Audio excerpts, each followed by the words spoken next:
जिजिया उठाबो चलो बनल के पंडाल में, जिजिया खेले चलो सीतामढ़ी के पंडाल में। डीजे मनीष रक्सौल जिजिया खेले चलो सीतामढ़ी के पंडाल में, जिजिया उठाबो चलो बनल के पंडाल में। जिजिया खेले चलो सखी असो नवरात में, नवरात में। जिजिया खेले चलो सखी असो नवरात में, नवरात में। जिजिया उठाबो चलो बनल के पंडाल में, जिजिया खेले चलो सीतामढ़ी के पंडाल में। डोहिनी के बेटा के खाइल जाई भाव में, खाइल जाई भाव में। डोहिनी के बेटा के खाइल जाई भाव में। जिजिया उठाबो चलो बनल के पंडाल में, जिजिया खेले चलो सीतामढ़ी के पंडाल में। जिजिया उठाबो चलो बनल के पंडाल में, जिजिया खेले चलो सीतामढ़ी के पंडाल में। डीजे मनीष रक्सौल जिजिया खेले चलो सीतामढ़ी के पंडाल में, जिजिया उठाबो चलो बनल के पंडाल में।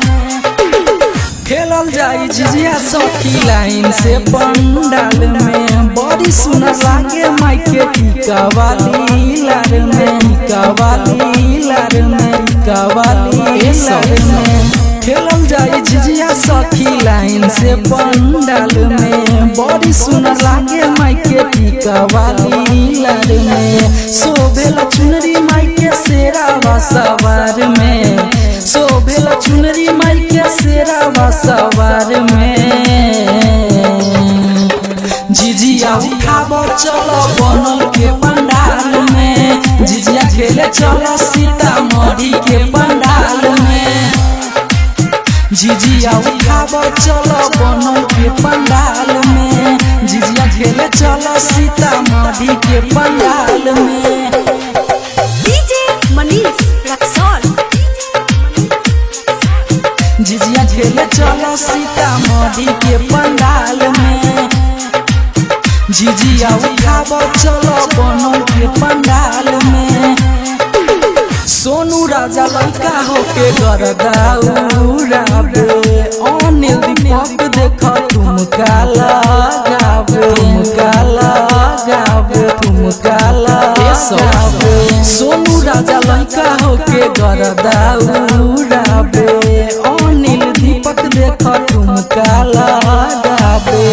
आकाश आशिक देखो नाचता मगन में, आकाश आशिक देखो नाचता मगन में, मगन में। जिजिया उठाबो चलो बनल के पंडाल में, जिजिया खेले चलो सीतामढ़ी के पंडाल में। ये सखी चलो न हो जल्दी। Recording by Sonu music world.